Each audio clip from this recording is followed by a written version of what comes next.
I think it's fundamentally a misconception. It's all real. Everything is real. The spiritual reality is real. The physical reality is real.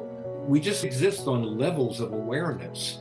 For the person who is not terribly advanced from a spiritual perspective, he firmly believes that this physical reality is all there is, that he's got to make a living, he's got to advance in his career, and that's all there is to it. He could add ethics to it because he's proud of being an ethical individual who does right by his fellow humans on the planet.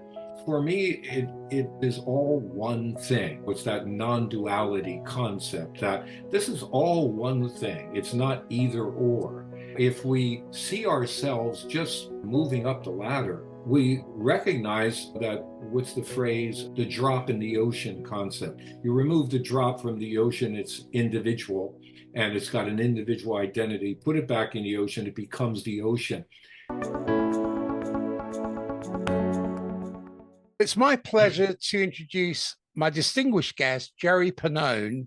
Jerry is a true Renaissance man. He's an accomplished author, musician, and educator whose diverse talents and experiences have made a significant impact in the fields of music, education, and the arts. And with a master's degree in music from San Francisco State University and additional studies at the Al Akbar Khan College of North Indian Music, Jerry has cultivated a rich musical background, and his compositions span various genres, including ballets, choral works, and pieces for jazz band and chamber ensembles.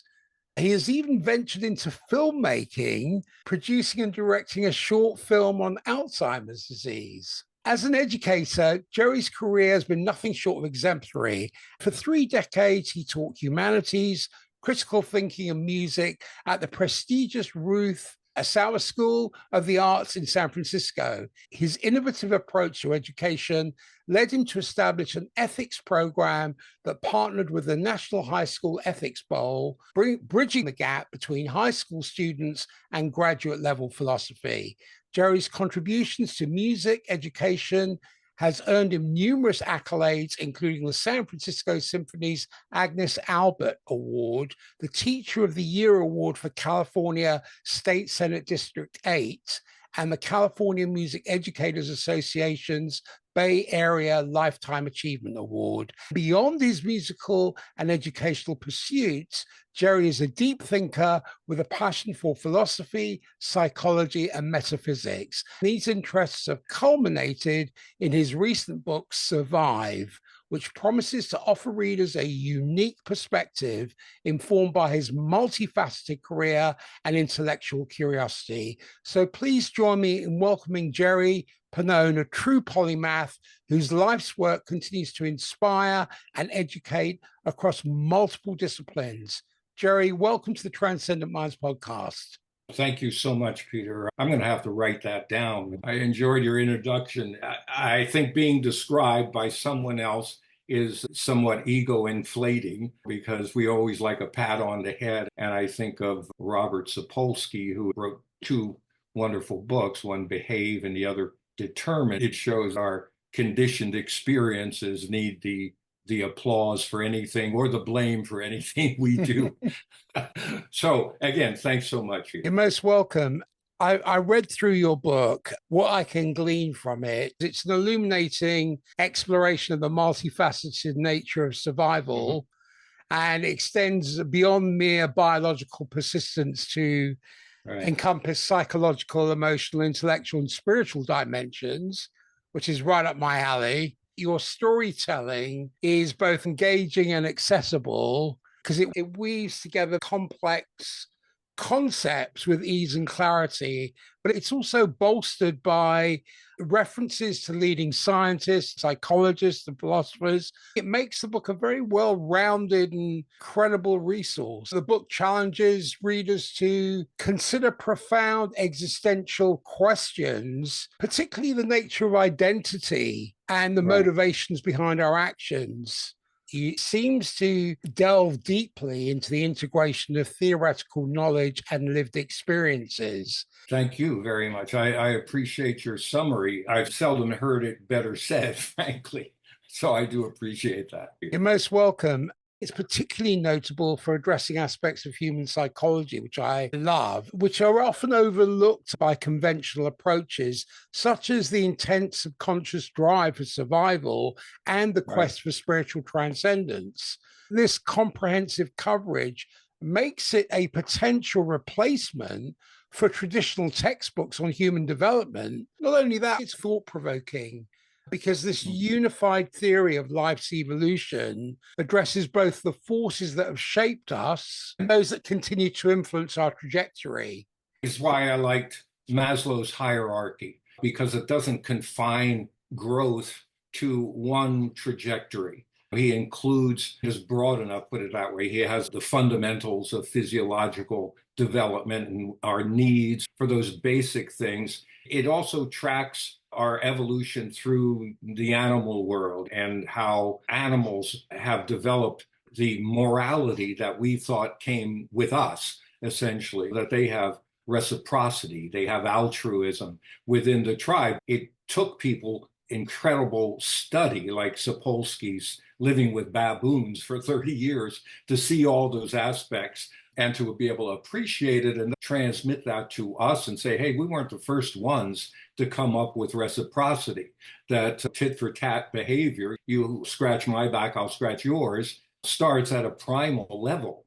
And it's not all about morals in the way we see morals, but it's an evolutionary adaptation for our survival, that being nice is a survival skill. It's not just one that says, oh, Jesus will love you if you're nice and loving. It basically is a survival skill that society can't exist if we're always just fighting one another. The law of the jungle, the strongest are the ones who survive. No, in fact, many times they're not the ones who survive. It's those that are basically good to one another and look into that, what we normally call the human aspect of relationship. No, it's part of our instinct to move forward and survive and develop. In fact, he came to the concept of transcendence late in his life, where he thought self-actualization was the peak, where we finally feel really good about our position in life and we're content with that. We can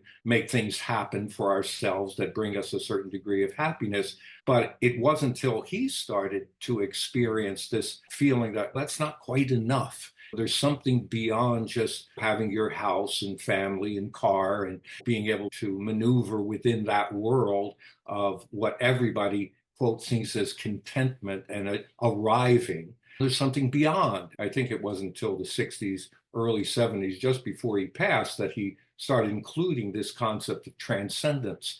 And he had this beautiful pyramid, this idea of moving onward and upward, or we like to look at up as higher on the scale, but it's just our way of doing it, of course. But that sense that there is something deeper, and rather than go out, you have to go in. And he finally arrived at that. But I thought it was beautiful because it showed our development, essentially. That's why I used it as an outline for the book. You mentioned this process has been a lifelong journey for you, suggesting that theoretical concepts gain their true meaning when they intersect with personal history and real life applications. With your background in music, humanities, education, and combined with your collaboration with San Francisco State University, the philosophy department. Philosophy department. It brings a very rich interdisciplinary perspective to this topic. Your storytelling is both engaging and accessible because it weaves together complex concepts with ease and clarity, but it's also bolstered by references to leading scientists, psychologists, and philosophers. It makes the book a very well-rounded and credible resource. This idea resonates with the notion that true understanding often emerges from personal involvement and direct experience as distinct from mere academic study. Could you elaborate on how specific life experiences shaped the insights presented in your book? Were there any pivotal moments or rising realizations or experiences that significantly influenced your understanding and approach to the themes that you explored? Yes, it's a wonderful question, Peter. In general, we have an intellectual understanding or gain intellectual understandings because of schooling, because of relationships. People tell us a story, and it might be an adventure story. We are tempted and it's tantalizing to us. We want to experience what they experience because we can't truly know what they're talking about unless we experience it. Climbing a mountain or skiing or riding a bicycle. It's only through the experience of doing that we truly understand what that intellectual or cognitive communication is really about. It's our beginning experiences, let's face it. And those stick with us. The first 2 years of life or so are the things that glue all the synapses together for those early experiences. For me, I can remember back when I was about 2 years old, and my mother was pulling me in a wagon that I had gotten for Christmas. She had to go over a curb. I'm sitting in the wagon. She goes over a curb, and it was a wooden handle. It was one of the early little wagons, and the handle broke. And her going over the curb. And I remembered I was really disappointed and angry that my mother broke my new wagon. When she got me home, my father was a very judgmental character, and he was hollering at her for breaking the wagon they just bought for me. On the one hand, I felt sorry for my mother because she was crying. But on the other, I felt she broke my wagon. There was this dichotomy within my little brain that felt sorry and at the same time felt blame. I can remember somehow being disturbed by the dichotomy, not being understand why or anything, but it was just a moment, but it was a moment that stuck with me forever. The next thing, my father left us when I was 4, and there was the abandonment issue. Of course, later in life, you understand what abandonment means, and hopefully you start to get the idea of how that act puts an impression on you that affects your entire life. It affects your relationships with others. You lose trust in other people, especially in the people you think should be protecting you. And so that trust that's instilled in you very early in life becomes compromised. So I found myself as I was growing up that people would say things about, I grew up Catholic in a Catholic school, and I wanted to trust what they were saying, but there was always something in the back of my mind that was saying, don't trust too much because you know what can happen when you trust too much. I couldn't articulate it, of course, but it was a feeling that stayed with me. In fact, it was a little overboard because as I grew up, I found there was always a distance between me and others, even friends, that I always put a little distance there. I guess that was an early seminal sort of experience that, I don't know, branded me, marked me until I met my first wife, who was a super trusting person. And she taught me to trust again. Don't be as afraid of being open with other people as if they're going to take something from you. And so it was a long journey back to trust, but it was an kind of an experiential one. It's almost the Adam and Eve tasting the fruit of knowledge. And you lose that innocence, but at the same time you lose innocence, you gain understanding because you're working yourself back. Yes, it was good to be able to trust, but recognize you could be disappointed and accept the idea you could be disappointed, but don't allow it to destroy the beauty of relationship. That was the earliest, but one of the most significant things that happened. After, of course, as we all grow, we have many experiences. Meditation groups were profound, and you have these awakening moments that move you to tears and all of these things that we encounter. But going back to those early experiences, there are things that put you on the road to awakening. And it's helpful to remember those things for that purpose, not to dwell on it, not to get involved so much that it disturbs you, but to just look at them as experiences that in the end are all positive. I think there's an Indian saying, there is no evil, only lesser degrees of good. If you can put distance on things, you see how that painful thing eventually turned into something positive. Well, that's a beautiful story. At least you hadn't abandoned your own life, given the fact you experienced abandonment. You can have the measurement of those feelings of abandonment when you're younger, but you aren't able to give it interpretation because of your prefrontal cortex is not fully formed. Absolutely. Your five senses can measure it, but if you carry that into adulthood, it's like a child living in an adult body that manifests in many different ways. So, congratulations for doing that. That's quite a path that is paved with many obstacles to get back to trust. Right. And that's a very significant feature in today's society. Many people are wrestling with. The COVID-19 pandemic has been a unique period for many, offering a mix of challenges and opportunities. Right. I noticed in your book, you described your book as a COVID-19 project, a way to utilize the unexpected downtime brought about by the global lockdowns. And this period of isolation forced many to confront their circumstances and seek new ways to engage with the world, whether it's through creative pursuits or introspection. How did the pandemic environment specifically influence your writing process and the themes of your book? Did the global situation shape your perspectives or the urgency with which you approach certain topics? First, you're right. It gave me an opportunity to do something different. I had ever planned on writing a book. It just was the last thing on my mind. When I retired from teaching, I thought I'm going to be able to go back to playing music, to performing. Most music or arts teachers say, wow, retirement now gives me the opportunity to engage in this art form, which I love and haven't been able to do because I have to make a living, or haven't been able to do at the extent to which I would like. All my friends were musicians for the most part, and they said, oh, this is great. I retired early in 2009, but I kept being called back to fill positions. Finally, just before the pandemic, I retired fully from teaching. And I said, this is great. Now I'm going to be able to play music and really enjoy that aspect of my life. By then, I was in my early 70s, and I felt this opportunity is fabulous.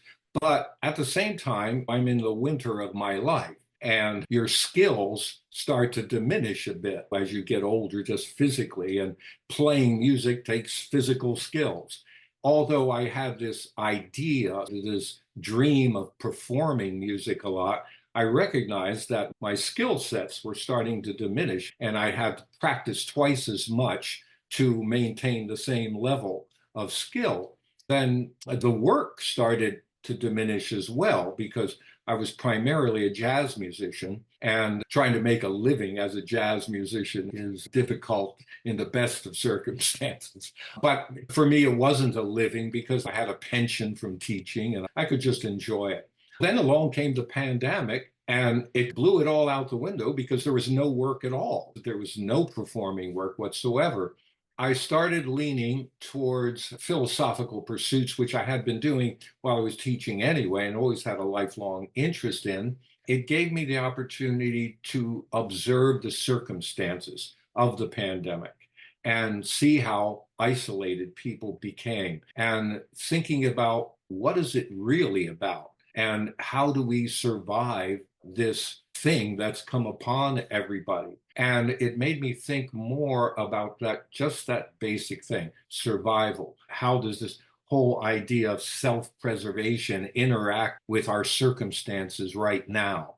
And it just popped up. I think it came from Star Trek, the prime directive. And I thought, actually, surviving is the prime directive. It's fundamental to everything. So it became a theme. And every time I would look at something, I would start to think, does this have to do with their survival or its survival in an animal world or with human beings? And how it somehow seemed like this was so fundamental that it was like dominoes. You would go out to have a conversation at dinner with people, and there was a one-upsmanship that unconsciously creeped into things. What the heck is that about? Why do I have to win?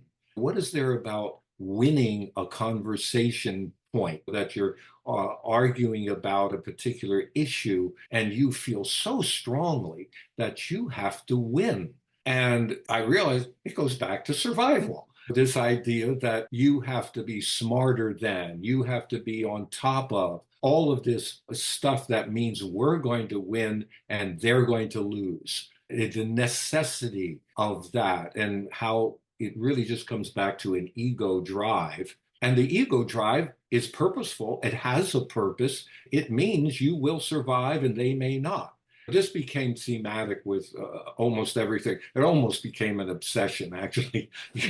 I began to see it everywhere. So it ended up in a book. It filled up the pandemic for me. What I'm curious about is music, because I wonder if that is a gateway to philosophical inquiry, because your journey from the chaotic household to the peace found in music is a compelling story. And it really reflects how art, and particularly music, can serve as a sanctuary and a medium to exploring deeper existential questions. You pursued the career in music and music education and then returned to philosophy, suggesting a deep interconnection between these disciplines in your life. Do you see music as a form of philosophical expression or as a catalyst for philosophical thought? Yeah, I think both, Peter. In my classroom, I had a quote, and it was, "Next to silence, music comes the closest to expressing the inexpressible." And I realized that because when I was young and would practice, I played drums, so my parents hated me practicing, but it was my escape from a chaotic home life. I first felt this sense of transcendence through this escape. And it was the expression of playing music was something that allowed me to have a language with which I could let out those feelings, those inner feelings that I couldn't express in language and dared not in many ways because it would conflict with the family dynamic. And I didn't want to do that. I wanted to escape the family dynamic, and music allowed me to go inside. I realized years later, because you can't intellectualize those things where you're very young, but I realized the communication musicians have with one another in a group, especially a jazz group. Not that it doesn't exist other genres of music, but in a jazz group, it's instantaneous. That feeling, that expression coming out in sound registers with another person or in the group as a whole, and they feed back instantly. It's much more spontaneous and more quickly than language because you're not forming words in your brain to express. It's just a feeling, and the feeling is manifested in sound, just pure sound. When that's happening, the entire group is uplifted, and you feel a sort of bliss that the next thing to that deeper would be a meditation. And, those states in meditation, I know you've experienced it, where you're just so uplifted that there's nothing better. You're in an absolute state of ecstasy. You can't convey it in language because it's an experiential reality, right? And in music, it's the same thing. If you're a listener, sometimes you can tap into it with the performers. But as a performer, you're first person. You're dealing with it as the one who is the actor in the play. It's not that you can't tap in as an audience member, but it's a secondary experience where the performer has the primary experience and they're creating it. So it's more intense with them. I felt it's a stepping stone to something. I just didn't know what. And so the ability to express that as a musician and feel it internally as a transformative experience was magical to me. It just was really magical. And I realize it can happen in any genre. And I think the philosopher, humanities teacher named Elliot Eisner at Stanford University, and a wonderful man, he said each art form I'm paraphrasing, each art form has their own language, which can only be expressed in that language. So what you feel from music, you don't feel from visual arts. What you feel from visual arts, you don't feel from dance. There are specific languages within the art form that convey a particular meaning. Those who get it, quote, get it, when they see a ballet or a dance or visual arts or film, whatever the art form is, they experience something that is specific to that art form or the art form's ability to convey. It's transformative in that particular way. So for me, it primarily was music. And again, what you're expressing is absolutely true. It does affect kind of everything you do after that. So, would you say that your early experiences with music contributed to later philosophical inquiries? Oh, yes, absolutely. Absolutely. Yeah, I would say particularly philosophical inquiries, but leading towards psychological investigations. The philosophy, of course, is beautiful from the Greeks and Chinese and the Eastern, all through everything, right? But I think psychology gets to the root of the philosophy. We can talk philosophically about things, but psychology begins to say why, why are we doing it? That's the beauty of it, I think. So absolutely, the philosophy and psychology are mixed together on that. My ancestry is Greek. The word for soul in Greek is psy.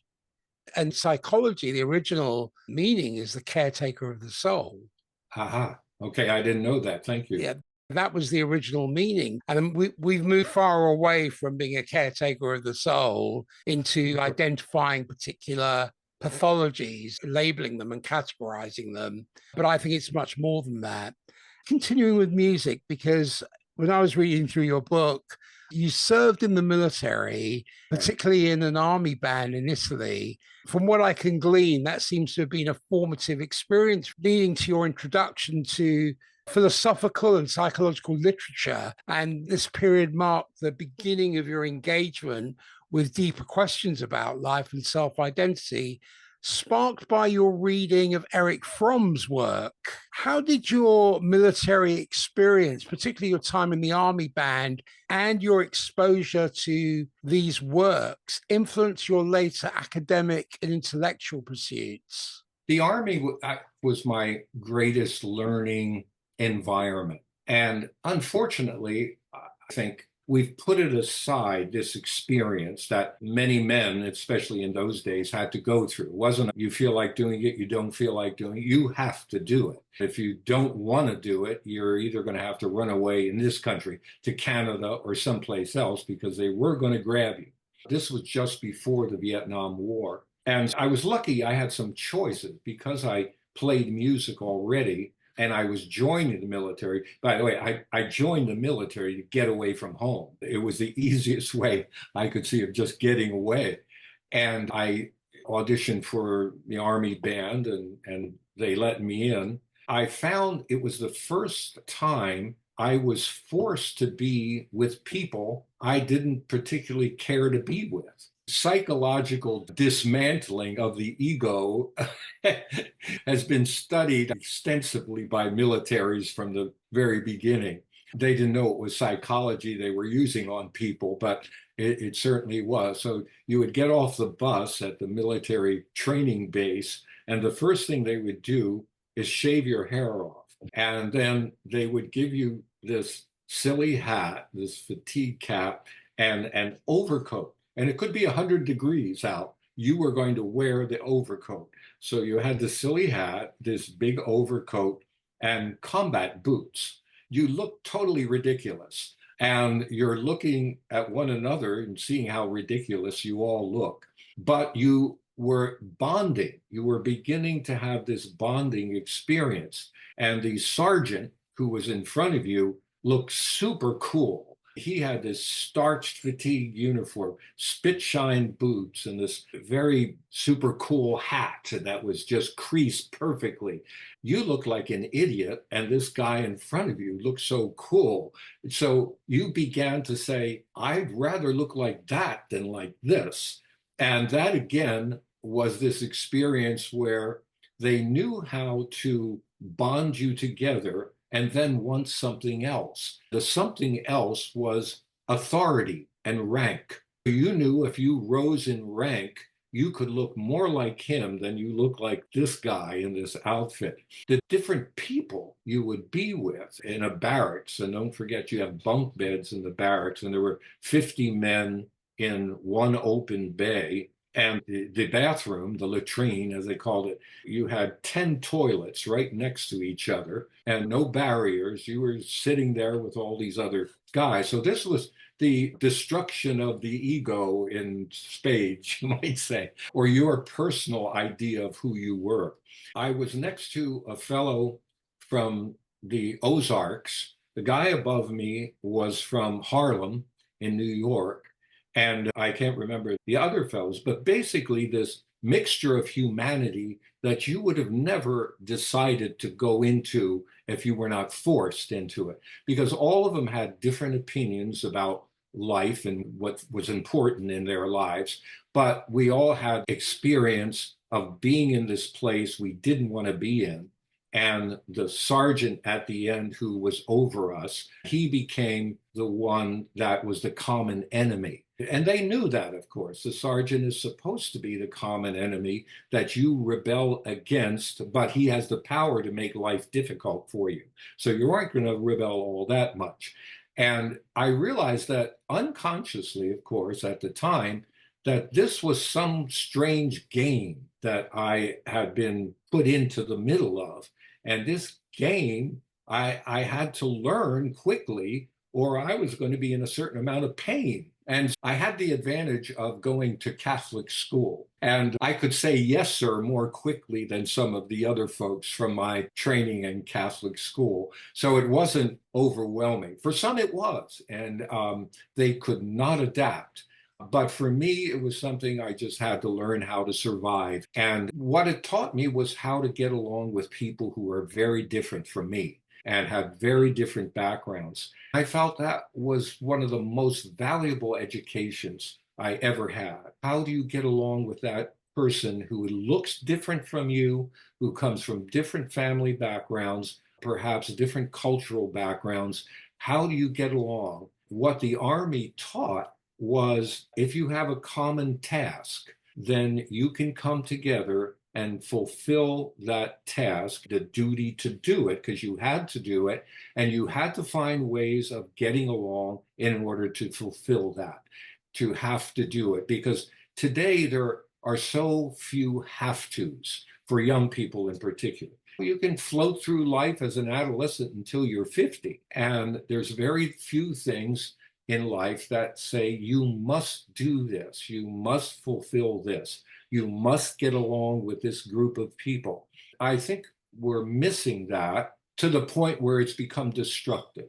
We don't look at one another as not only brothers and sisters, but we look at each other as enemies. I think has been exacerbated by the lack of responsibility to come together as a group in this country, as Americans. What do you do as an American that's good for the country? Because it's your country that's supporting you, it's nurturing you. And right now, there's nothing that I can look at really and say everybody is committed to things. They're just flimsy, ephemeral, philosophical commitments that don't mean much at all. But if it's real, if you're doing it physically and psychologically, you become committed.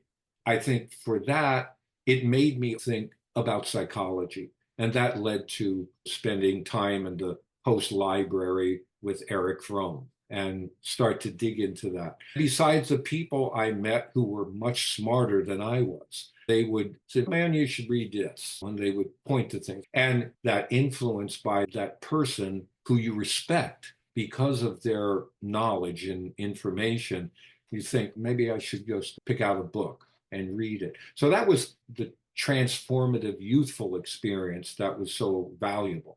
Did those experiences shape your view on the interconnectedness of disciplines such as music, philosophy, and psychology? Yeah, I think it came a little bit later because I knew people who played music.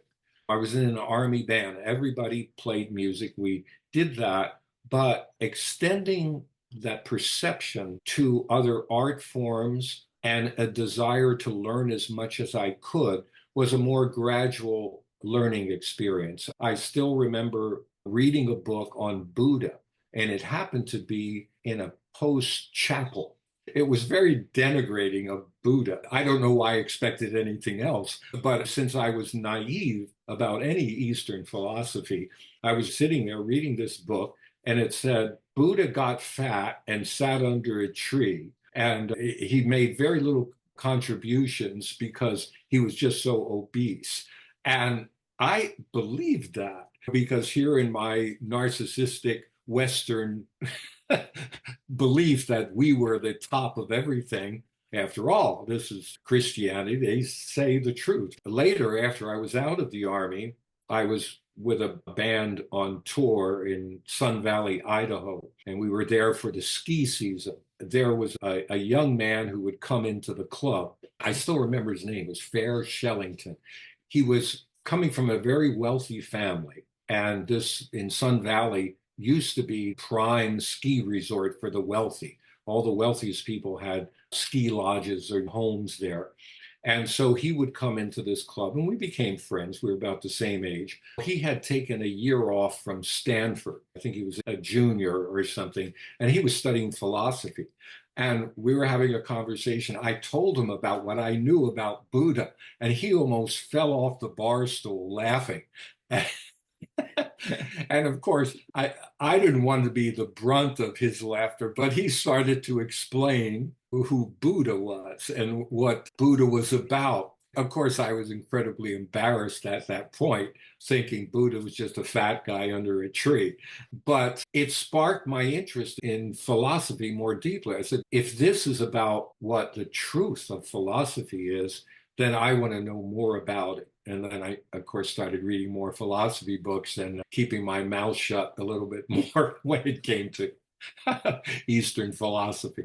Your transition from music teaching to incorporating philosophy and critical thinking into your curriculum says to me you have a passion for much more of a holistic, integrated education. And the involvement in initiatives like the National High School Ethics Bowl suggests a commitment to nurturing young minds to think much more deeply and ethically. What motivated you to integrate philosophy into your teaching practice, and how do you perceive its impact on students? Yeah, that's an excellent question.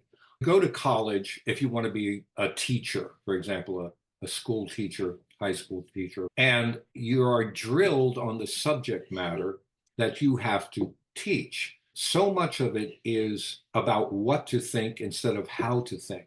So in music, for example, as a music major in college, you'll learn repertoire. You will learn how to teach technical aspects of instruments, fingering patterns for wind instruments, bowing technique for string, all those things that have to do with the technical ability needed to play an instrument. You'll learn about composers in regard to what technically they did to accomplish writing a piece of music that had harmonic sequences. You learn what Mozart did, what Bach did, and how they accomplished it. You don't learn the how as much as the what. You're learning a lot about what, but the how part, you would learn a little bit. You would have to study music theory, maybe play a little bit piano to understand chord structures and this sort of thing. But the artists, to me, were not the ones who could so much technically play the music, but the creators. Leonard Bernstein, Renaissance man by any measure. And those people fascinated me. I wanted to know there's a philosophical underpinning to what they're doing. And they're great thinkers. They really know how to think. So when I started teaching music, and I have to admit, for years, I was on the other side of we just have to learn how to play these pieces. We're going to a festival or we're going to play a concert, and we want to do it so we get applause or an award or something that's tangible to say we did a good job playing this music. As a young teacher, you're shown the trajectory of career, which means that you're beginning at this, and here's what you do to step up the ladder. And you want to be respected by your principal and the parents and the students. And here's what you need to do. You have to have classroom control. Everybody's doing what you say because, after all, you're the sage on the stage and you need to know what needs to be done. But you don't learn much about nurturing the creativity of these young minds. I realized that this was really my primary job.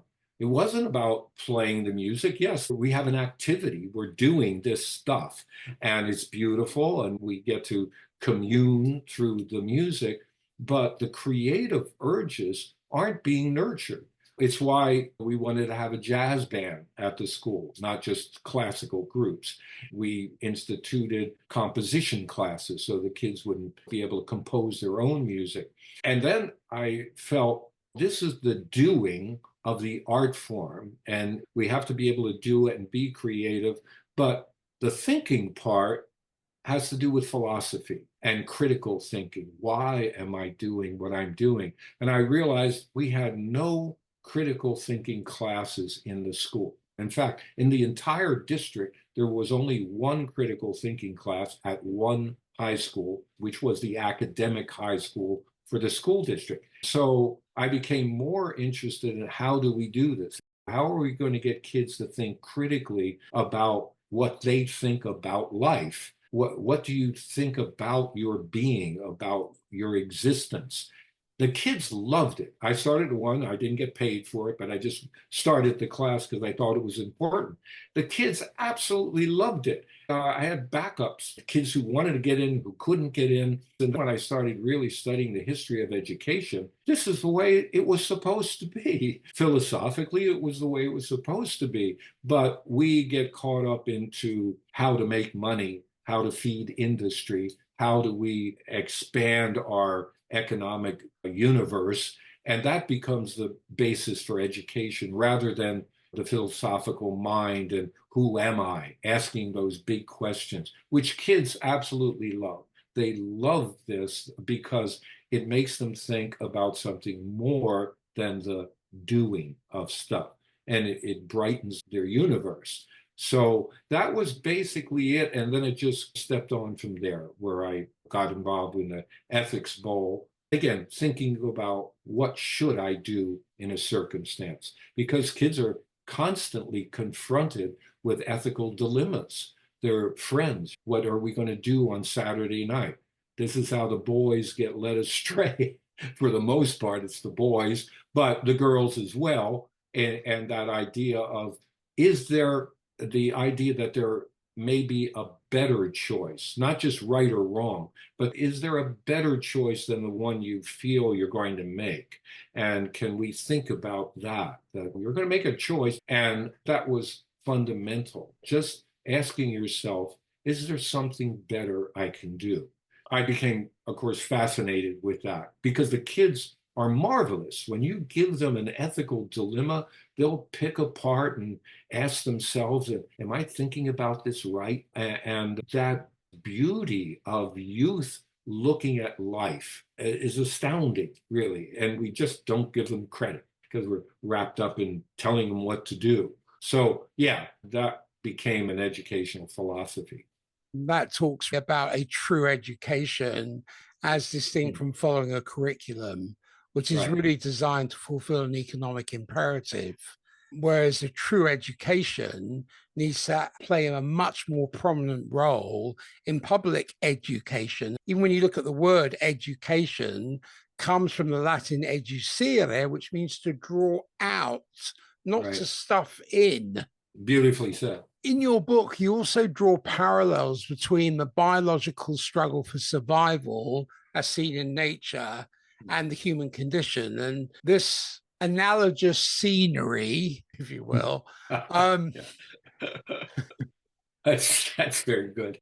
it underscores a central theme in your work because there's the drive for survival, not only in a physical sense, but also intellectually, emotionally, and spiritually. Can you discuss how the concept of survival extends beyond the realm, the physical realm, in your view? And how do you relate this broader understanding of survival to the existential questions that define the human experience? Yeah, there's the concept that there's illusion and reality, this dichotomy, this duality of we're spiritual beings having a human experience. That's a typical phrase often used. And one is illusory and the other is real. It's often the idea that our spiritual being, our spiritual deeper self, is the real experience, and this physical experience we're having is illusion. I think it's fundamentally a misconception. It's all real. Everything is real. The spiritual reality is real. The physical reality is real. We just exist on levels of awareness. For the person who is not terribly advanced from a spiritual perspective, he firmly believes that this physical reality is all there is, that he's got to make a living, he's got to advance in his career, and that's all there is to it. He could add ethics to it because he's proud of being an ethical individual who does right by his fellow humans on the planet. For me, it is all one thing. It's that non-duality concept that this is all one thing. It's not either or. If we see ourselves just moving up the ladder, we recognize that, what's the phrase, the drop in the ocean concept. You remove the drop from the ocean, it's individual, and it's got an individual identity. Put it back in the ocean, it becomes the ocean. It doesn't negate the fact that if you pull it out, it's an individual drop. That's a reality that is present within all of us, that we are individuals. At the same time, we are one. I read something the other day about the Big Bang and entanglement, this concept that at the moment of the Big Bang, this was this infinitely small thing, but we, as the descendants of these molecules, were one with this particular thing, and we were entangled. In fact, we are one with all of existence from even a materialistic view. We haven't come to a general awareness of that, but it's not that we are separate from it. The difficult thing for us to grab is letting go of duality. That duality at a fundamental of you and I, recognizing that we are infinitely unique to our personality selves, but at the same time, we're one from this broader perspective. And dancing with that in daily life is a challenge, but it's a beautiful challenge. It's a wonderful thing. This is our evolutionary purpose, that we will see ourselves as individuals. And you can talk about the ego development theory, which is excellent. Yes, we go from a narcissistic self and expand as we develop and grow, but ultimately you are also part of this oneness that exists beyond comprehension. What the Buddhists say, the Eastern group, that knowledge is the last illusion, that we're somehow going to figure it out. But it's only through experience that we figure it out from our feeling senses, our emotional senses, that we ultimately cannot describe intellectually because it misses the point. It's not intended, in a sense, to be described intellectually, just as riding the bike can't be described. You have to ride the bike. Maybe I veered off your original question, but I feel like that's an end point for, at least in my limited understanding. It's somehow I have to feel you and I are at once one and at the same time unique. And it's all real. It's not one is an illusion and one is a reality. It's all simply real. And that ability to do that is what we're here for. The sun rises in the morning, or when it sets, it rises somewhere else. So Right. it's not a duality as such. It's one thing happening. We only see what we teach ourselves to see. If we teach Exactly. ourselves to see duality, then that's what we see. I don't tend to look at things as wrong or right. I look at things from an observational point of view and say, what is my assessment of this? How do I assay what this is telling me? Not in terms of, oh, that's wrong, that's right. That way, you never get into any kind of inquiry into your life because it's like a full stop. You put a pin in it and that's it. You don't think about Yeah. it. It's important to recognize. And as you were talking about, is to have the visceral experience of it. I could write an academic paper about riding a bicycle, but actually Yeah. riding a bicycle and coming from the visceral experience of it is not an intellectual exercise. The sun is always rising and it's always setting. Yeah, Somewhere. and exactly. The perception that you must have to understand that, someone could show you with a film that it's rising in New York but setting in Mumbai, would explain it better. But the fact that it is happening all the time is an acceptance we have to come to. And so I think that acceptance is such a big part of our perception. We're looking out, what I would try to tell my kids, and I would draw on the chalkboard a window, and a small window, then a bigger window, then a bigger window. I said, education's purpose is to expand your window out of which you see the world. So you might have one this big, and what education is supposed to do is expand your view and perspective of existence. We're always encountering this, right? As you said, don't think of it as right or wrong. It's simply what is, as somebody like Eckhart Tolle would say, for example. Accept what is, because we don't have the intellectual capacity to see way down the road what this cause and effect system is going to do, 50 years or 100 years from now. And even the Middle East problem, for example, I spoke to an Orthodox Jewish fellow many years ago who was a mystic. He said the Holocaust was necessary for Israel to exist. It was a blood sacrifice. People will disagree the heck with what I'm saying right now, probably, but in a bizarre way, perhaps the Palestinians are experiencing a blood sacrifice for Palestine to exist. I don't know, but I'm just curious about the circumstances. But that concept, in a physical way, we have a philosophical duty to object to an evil or what we perceive of as an evil because we're part of the polis, as Plato would say, and you have a duty as a member of this population to do something. But at a deeper level, the idea that we perceive a judgment may be simply mistaken. It's just the acting out. I like to think of Judas. Judas was the bad guy in Christianity. He's the ultimate betrayer, and he's got such a bad rap. Jesus said, the Last Supper, he said, go do as you must, to Judas. He didn't say, do what you feel like doing. Judas had a role to play in the play.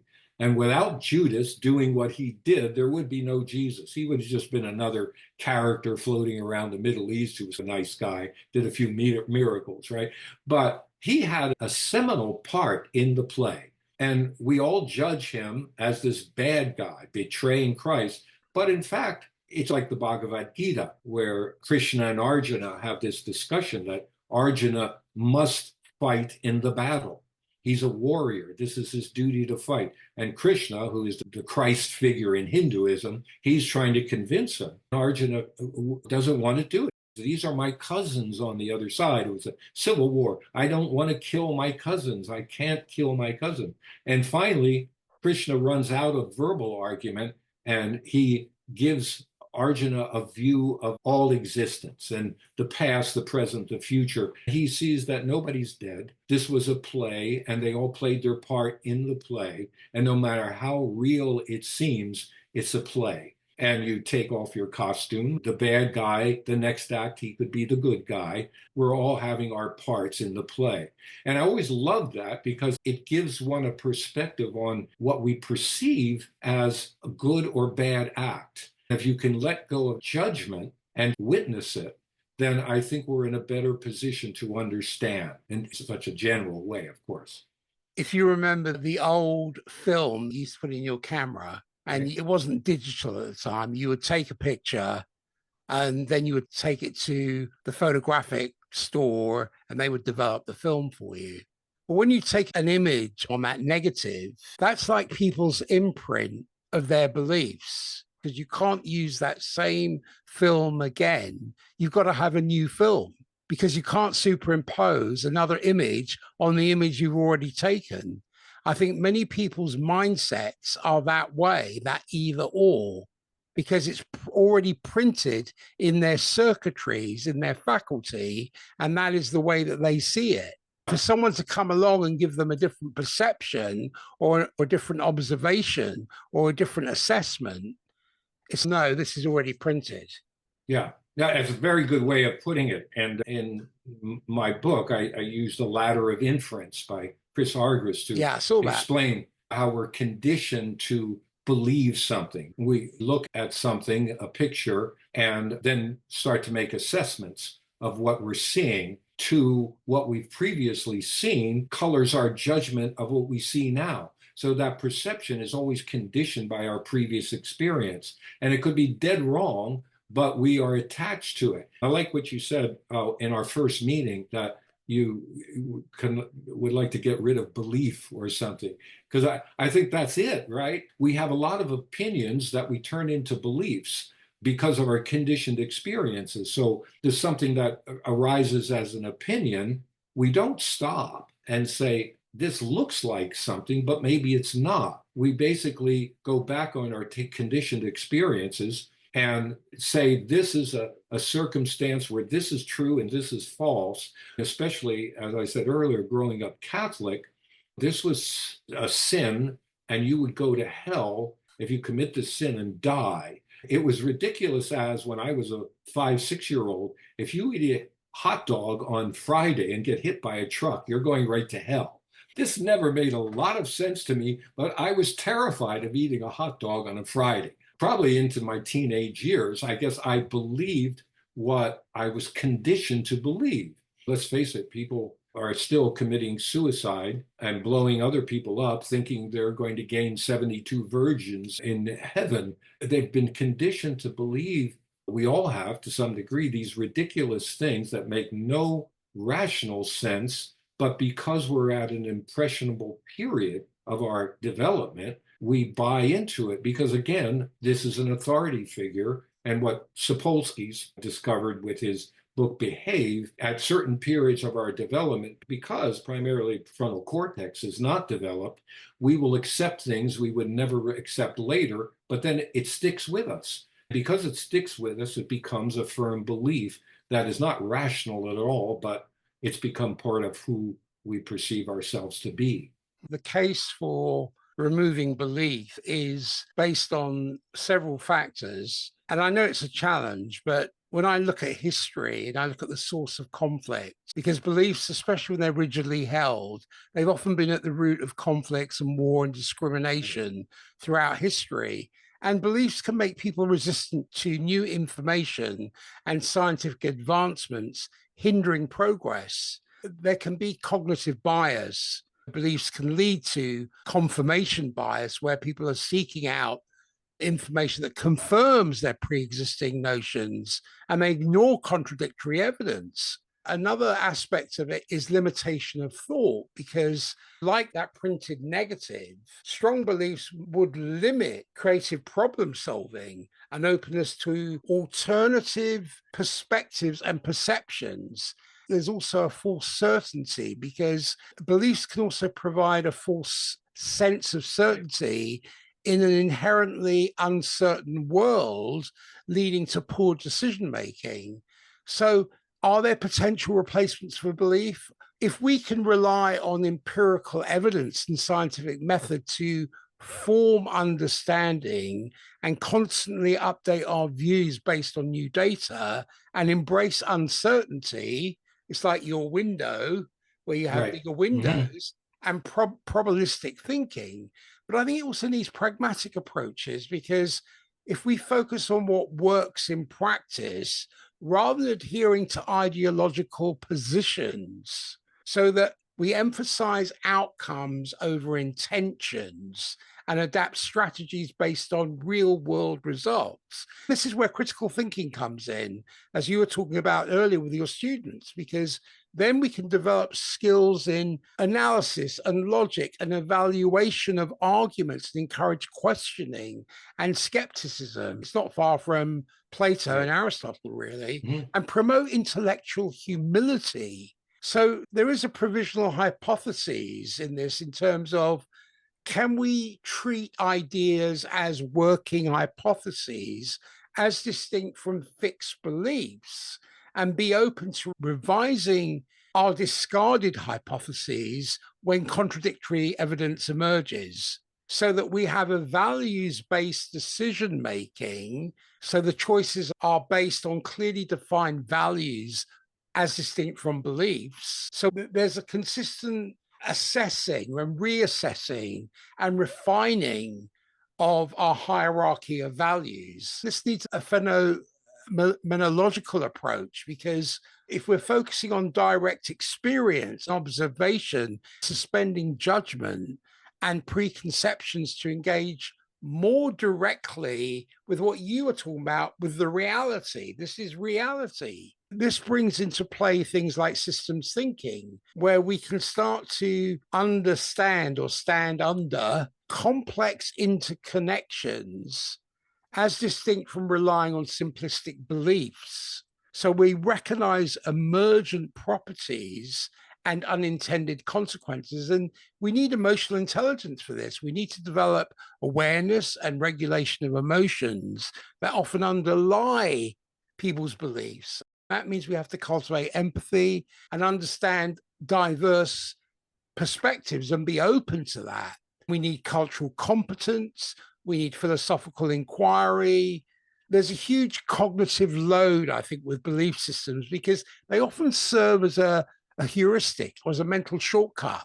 If we remove them, that might increase cognitive burden, because our beliefs often provide a sense of comfort and meaning, but there are alternative sources that need to be developed. We can also see that when people have shared beliefs, and we're seeing this in the world today, that binds communities and you get new forms of social bonding that would need to emerge. Many ethical systems are belief-based. If we develop ethics without beliefs, that may be a significant philosophical challenge. I think there's a practical implication to all of this. I think transitioning from a belief-based to a belief-free society would be a monumental shift, requiring generations of change. Maybe completely eliminating beliefs is not going to be feasible or even desirable in my lifetime. But if we can shift towards a more flexible, evidence-based and critically examined ways of understanding the world, then we can address many of the problems associated with rigid belief systems. That would require significant changes in education, discourse, individual cognitive habits. But I do see in my mind it could lead to a much more adaptable, harmonious, and rationally grounded society. Yeah, no, absolutely. And very well said and absolutely on point. I think what someone said, certitude is the enemy of rationalism, something like that. And that idea, even in mindfulness practice, you're a witness, you're letting go of judgment. The opposite of that is what you're saying. It follows this concept of Fromm's narcissism. You start out with primary narcissism, and it is the idea that the person only knows themselves. And again, survival, right? It must survive. It extends that sense to the mother because it's the source of sustenance and its livelihood. Then it extends itself to the family, the tribe, the nation, the state, the identification, where you're identifying with expanding it farther and farther out. Like Fromm says, if you could expand that to the universe, which maybe only a saint is capable of. But that's the trajectory, right? We're expanding that sense of self on, limiting the concept of the other that is somehow a threat to us, because fear is always a part of that narcissistic attachment, that we're afraid of the other, the belief that we are the chosen people.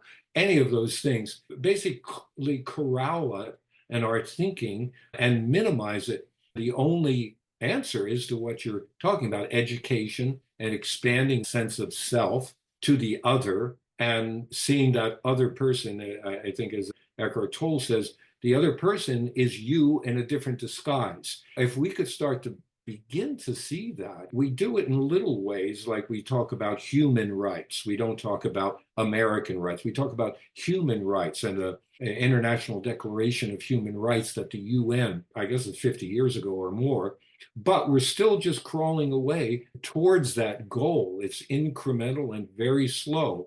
But you're right. I think the idea, it starts with education, and the idea that we don't need to hang on to these beliefs, but see them as somehow transitory. Even physics, we had Newtonian physics, and the earthquake was quantum physics that is contradicting some aspect of particle movement. Now physicists have to think beyond Newtonian, outside the box, to incorporate this new thing, which shook everybody up. Some people are still sticking with because it's comfortable. It's comfortable to be certain about things. And the wonderful thing is to recognize that this is happening. This is going on with thousands of podcasts and points of information through technology, and the diminishment of that guy on the pulpit in the church letting you know the truth because this is his particular bailiwick that he's in charge of. This is his PowerPoint or her PowerPoint, but the truth can only come from this person down to you. The whole cathedral is set up that way. You're awed by the environment, the stained glass windows, the music, and of course, there's no pulpit grander than the pulpit in a cathedral, where again the truth descends to the laity who receive it gratefully. It starts with that concept of belief. And when does opinion get frozen into belief, and how can it be shattered by rational thought? And does this make real sense when you have to confront it? It's so difficult because it always cycles back to this concept of who we are and the value we place on this individual ego sense of self, which is feeling fear and insecurity. And as you said, have this comfort of belief that it is very special and must survive at all costs. Yeah, it's a wonderful game, though. It's a marvelous game, all set up for our evolvement, our growth, and the growth of the universe. It's absolutely marvelous game. It's time to pull down the kabuki screen. Yes, and again, going back to things like this, these conversations, you're contributing to the demolishing of the screen, and it's a great thing. I'm just grateful that you're there doing this. I'm very grateful to you, and there's so much more I wanted to go through in your book. There's so much on interconnectedness and a lot of the research that you've done on the evolution of needs and self-actualization and the limitations of language in expressing human experience and conditioned behavior and habituation and decision-making. It's a wonderful book.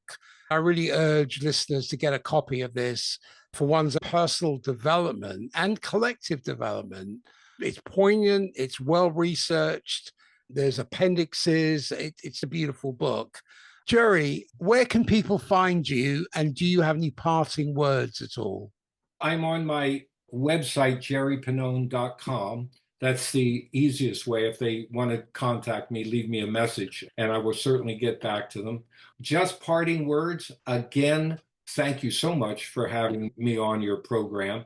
And that end of my book, I finished the book with the idea that conscious awareness might be all that truly exists. And this ascent, I use ascent, or people can go two ways, ascent or deepening their understanding, that this striving for betterment, for growing, for knowing more, is totally wrapped up with this expansion of self, this understanding of who we truly are. And that deepening understanding automatically connects us to one another and the infinite.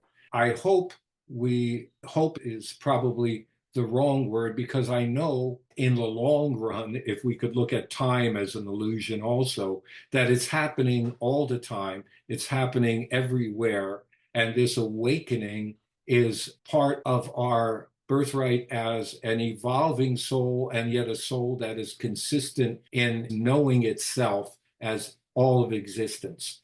We meet each other in every individual. We meet ourselves in everyone we meet and everything we meet. And that creates more beauty everywhere we look. That would be my parting remark. There goes another person, there goes you. They have their Exactly. hopes, their dreams, their aspirations, and so do you. It's a thought-provoking and insightful book that offers a unified theory of life's evolution and addresses both the forces that have shaped us and those that continue to influence our trajectory. Your clear presentation and well-documented research has made this book an essential read for anyone interested in understanding the deeper questions of existence and the fundamental nature of survival. Thank you, Peter. I appreciate that. You're most welcome. And thank you so much, Jerry, for your time, your insights, and your valuable wisdom. Please come back if you want to talk further about your book. Love to. Thanks again, Peter. Very much enjoyed this talk.